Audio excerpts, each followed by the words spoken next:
18-19, l'invité. Et notre invité est toujours avec nous, il s'appelle Henri Landès, il est franco-américain et il est avec nous depuis Boisset, le petit village de Haute-Loire où il habite actuellement. Alors Henri Landès, vous êtes spécialiste des politiques environnementales, je le disais, du développement durable également. Alors avec vous, on a évoqué tout à l'heure les premiers résultats de l'élection présidentielle, mais je voulais vous inviter aussi parce que ce 4 novembre 2020 coïncide exactement avec la réalisation d'une des promesses de campagne de Donald Trump, la sortie des États-Unis de l'accord de Paris sur le climat, signé il y a 5 ans, en 2015. C'est officiellement depuis aujourd'hui que le processus officiel de retrait est enclenché. Ensuite, il faut encore un an entier tout de même pour qu'il soit effectif. Mais quand même, c'est au-delà du symbole. Ce soir, le premier pays émetteur historique de gaz à effet de serre au monde et premier producteur de pétrole et de gaz qui se retire de l'accord historique de Paris. Ça vous attriste ? Bien sûr, c'est pire qu'attristant, c'est extrêmement inquiétant parce que l'avenir de notre planète, voulant dire l'avenir de sa capacité à abriter, héberger notre population mondiale, est en péril. C'est-à-dire que c'est plus une question de préserver la planète, c'est une question de préserver notre habitat et les zones qui sont habitables dessus pour nous. Ça a pris des millions et des milliards d'années pour que la planète se construise, pour que l'écosystème soit favorable, pour que les humains soient partout dessus. Et nous sommes en train, dans moins d'un siècle et demi, de tout faire complètement basculer. Et le fait que Donald Trump, dans la continuité d'ailleurs de plusieurs mauvaises décisions par les États-Unis sur le changement climatique, décide de retirer les États-Unis de l'accord de Paris qui a pris presque 30 ans de négociations à élaborer, à enfin avoir un consensus pour tous les pays qu'il fallait faire un effort collectif, tout le monde dire ce qu'il devait faire, s'engager sur des objectifs, etc. Le fait qu'il se retire de cela, c'est encore un très mauvais signal à toute la communauté internationale parce que malheureusement, politiquement, ça va dire à Jair Bolsonaro, ok, très bien, continue aussi à faire ce que vous voulez, le Brésil, c'est pas grave si vous faites pas grand-chose sur le climat. Pareil pour Vladimir Poutine. Pareil même en Australie, voire encore au Canada. Donc c'est l'effet d'entraînement politique en fait qui pose problème pour vous.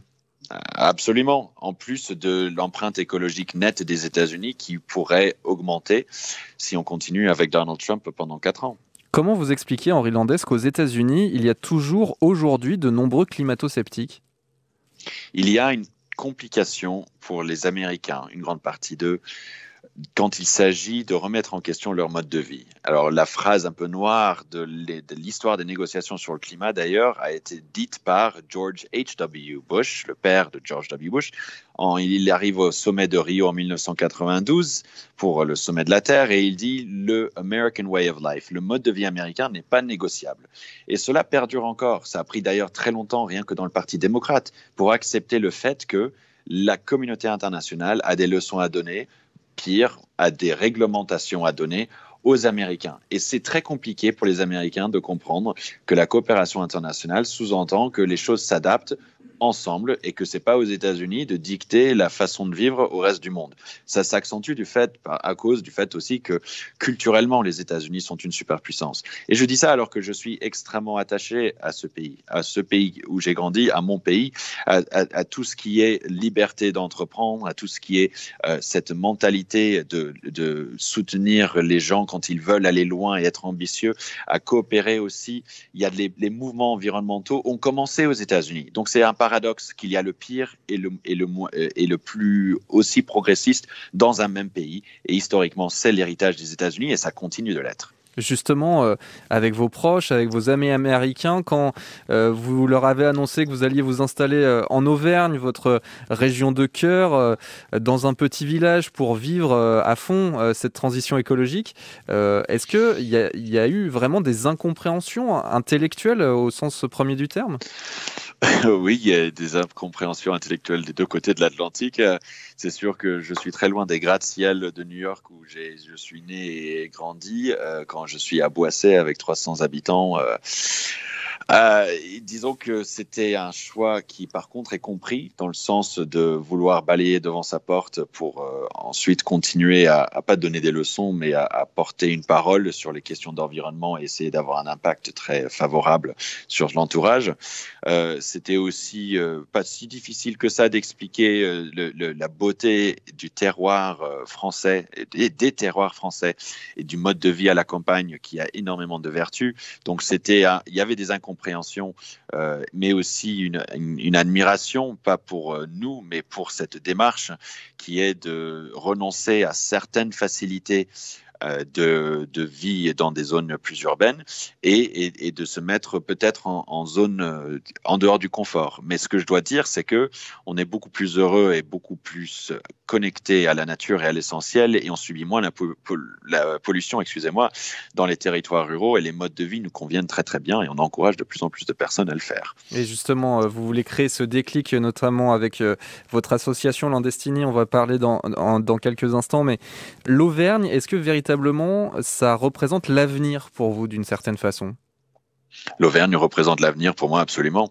L'Auvergne et de nombreux territoires ruraux représentent l'avenir pour moi. Je pense qu'il y a beaucoup plus d'emphase d'investissement, autant financier que mesures de soutien diverses venant des pouvoirs publics, mais aussi des grandes entreprises qui peuvent voir une opportunité de laisser partir ou de créer des conditions pour que les salariés puissent travailler dans des territoires ruraux et toujours maintenir leur poste et leur niveau de vie qu'ils souhaitent, mais que nous ayons une politique de migration interne pensée, réfléchie, comme une stratégie aussi d'adapter notre population et d'adapter notre économie aux enjeux sociétaux qui sont ceux d'aujourd'hui. C'est-à-dire une pollution qui est trop concentrée et trop importante dans des zones urbaines, des déplacements qui ne sont plus si populaires pour les personnes dans leur quotidien. Les gens n'aiment pas nécessairement faire des déplacements, que ce soit même dans les transports en commun et encore moins en voiture, quand ils sont longs, quand ils sont dans la pollution, quand ils sont toutes les personnes en même temps, par ailleurs.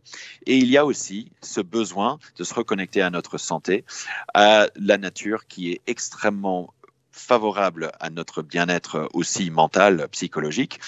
Petit exemple, quand on se balade dans la forêt, eh bien, on bénéficie de ce qui s'appelle les phytoncides, les arbres qui sécrètent ces molécules qui baissent notre niveau de stress. C'est un petit exemple parmi nombreux qui dit qu'aujourd'hui, nous devons favoriser davantage de reconnexion à nos lieux de production, que ce soit agricole ou que ce soit objet, et de plus de personnes avec des projets et des modes de vie soutenables dans les campagnes et les territoires ruraux. Donner envie de se reconnecter à la terre, à la nature, à la ruralité et contribuer à la préservation du vivant. Je lis, Henri Landès, la mission que vous êtes fixée avec la création de votre association Landestini.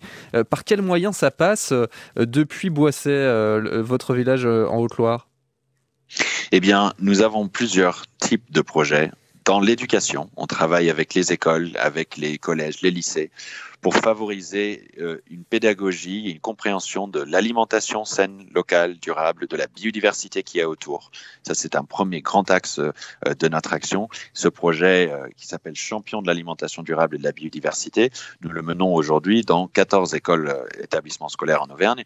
Et d'ailleurs, je fais une petite publicité, j'en profite, pour la campagne de levée de fonds que nous menons aujourd'hui pour mettre en place 50 potagers dans des écoles en Auvergne. Nous avons besoin de ce soutien. Nous avons besoin d'une mobilisation citoyenne pour cette cause qui est de dire on met en place un potager pédagogique dans l'établissement et ensuite on va avoir beaucoup de bienfaits sur le plan de l'apprentissage, du lien entre les élèves et les profs et les familles, etc. Ça, c'est un premier projet et vous pouvez le soutenir aujourd'hui sur la plateforme de Mimosa avec cette campagne de levée de fonds portée par Landestini en ce moment. On a aussi des projets dans le sport. On travaille avec les sportifs parce que nous savons que les sportifs amateurs comme les sportifs de haut niveau, nous savons que le sport aussi, c'est indissociable à la préservation de la nature, à une alimentation saine, à des terrains et des paysages préservés pour faire du sport en pleine nature. Et enfin, on a une action dans le domaine de l'économie locale où on accompagne des entrepreneurs Landestini qu'on appelle dans notre incubateur tiers-lieu à Aurillac dans le Cantal. C'est un premier projet où on essaye d'accompagner des porteurs de projets qui veulent avoir un impact positif sur l'économie durable, rurale, en Auvergne et précisément dans le Cantal. Nous sommes très heureux d'avoir lancé ça cette année. On a 11 porteurs de projets formidables et qu'on voit chaque semaine, où on échange avec eux à distance chaque semaine pour les aider dans le portage de leurs projets économiques. Merci beaucoup Henri Landès d'avoir été au micro du 18-19 régional pour analyser tous ces thèmes, ces grands thèmes aujourd'hui de société et puis ces élections américaines. Et puis je précise aussi qu'on vous retrouve tous les vendredis à 11h55 sur les 3 antennes de RCF en Auvergne, dans le 11-12 en Auvergne pour votre chronique Un Américain en Auvergne. Merci à vous.